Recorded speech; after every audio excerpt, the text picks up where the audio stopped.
Si vous êtes passé récemment sur le rond-point de sortie d'Erstein en direction de Scheffersheim, vous vous serez peut-être demandé quelle est cette entreprise sur votre droite, LDE, avec quelques drapeaux en devanture, mais finalement pas beaucoup d'explications sur la façade.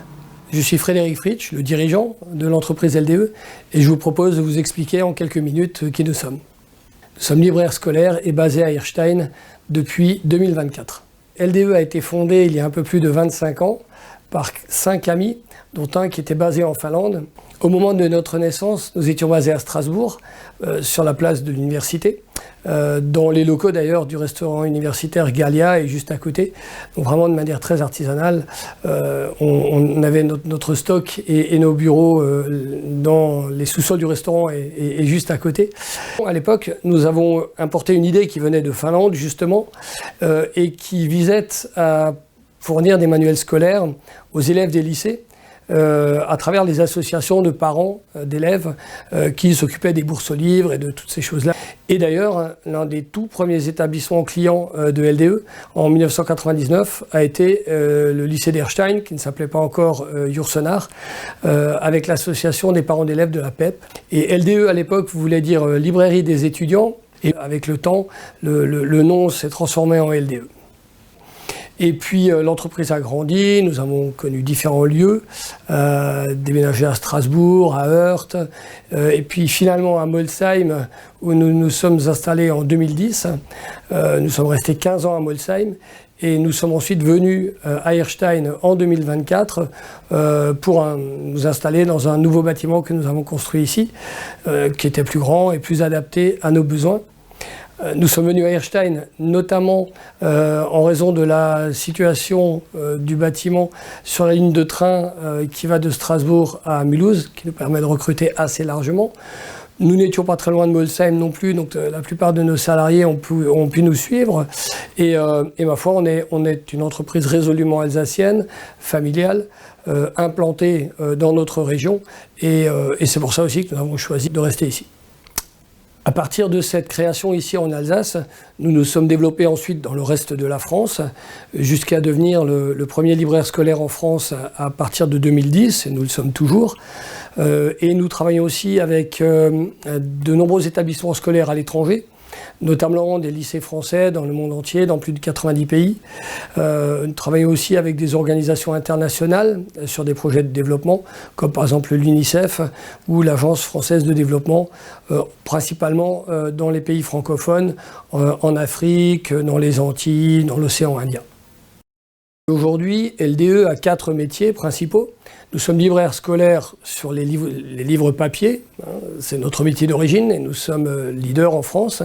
Nous ne sommes pas bibliothécaires, nous ne sommes pas éditeurs, nous ne sommes pas imprimeurs.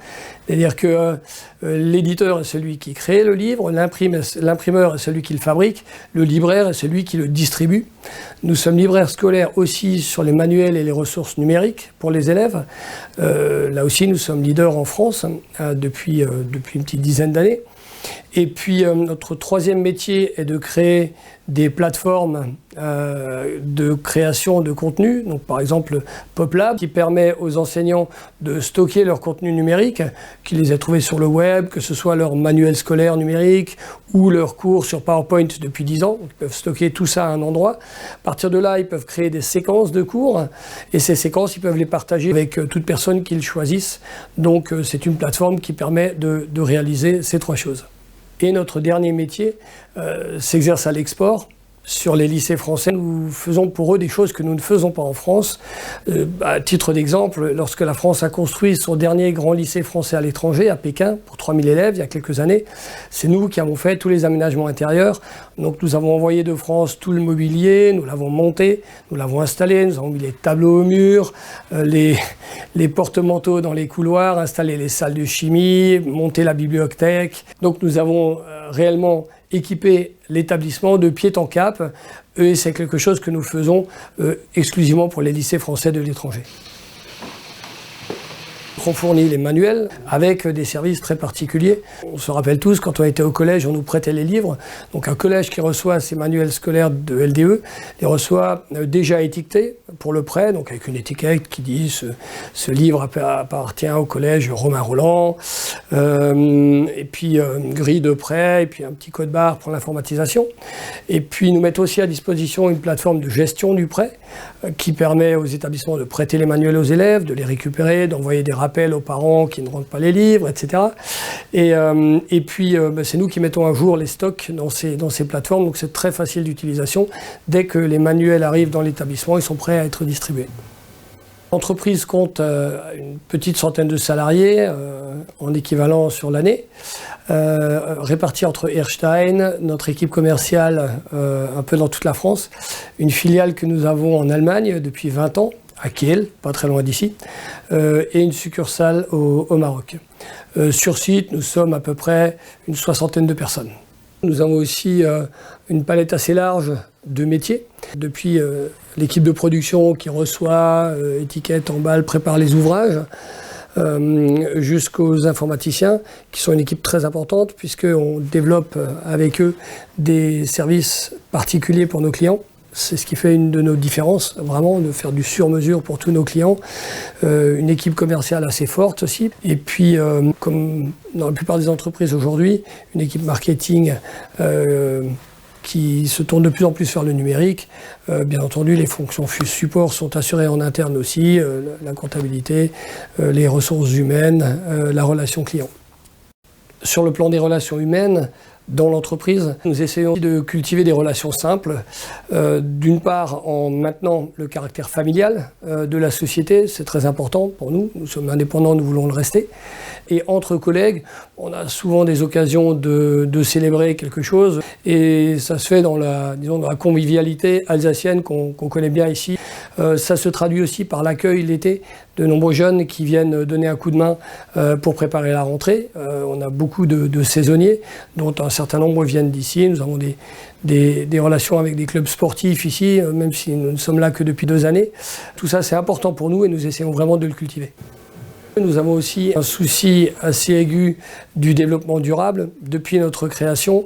D'ailleurs, nous sommes membres fondateurs d'une association qui s'appelait il y a 20 ans ID Alsace et aujourd'hui Initiative Durable, qui regroupe une bonne centaine d'entreprises en Alsace autour du développement durable. Alors ça se traduit par le recyclage des manuels scolaires en fin de vie, mais aussi par un bâtiment qu'on essaye déjà d'être agréable pour qu'il s'insère correctement dans le paysage, qui est aussi couvert complètement de panneaux photovoltaïques, donc on produit à peu près l'électricité qu'on consomme. Et puis on essaye aussi d'avoir des partenariats avec des institutions locales d'insertion avec lesquelles on travaille, qu'il s'agisse d'ESAT ou de différents ateliers qui travaillent avec nous. Notre contexte économique actuel est le même que celui de la plupart des entreprises, c'est-à-dire une assez grande incertitude finalement. Les choses bougent dans tous les sens, toutes les semaines. L'instabilité gouvernementale n'est pas forcément très simple à gérer pour nous, puisque nous travaillons beaucoup pour les établissements publics. Donc là aujourd'hui, on manque un petit peu de visibilité. Cela dit, nous essayons d'avoir toujours un coup d'avance sur ce qui va se faire. Donc, il y a quelques années, c'était le numérique. Là, c'est l'IA qui vient d'arriver, qui pose beaucoup de challenges au niveau de l'éducation. Et nous allons essayer d'apporter notre pierre à l'édifice.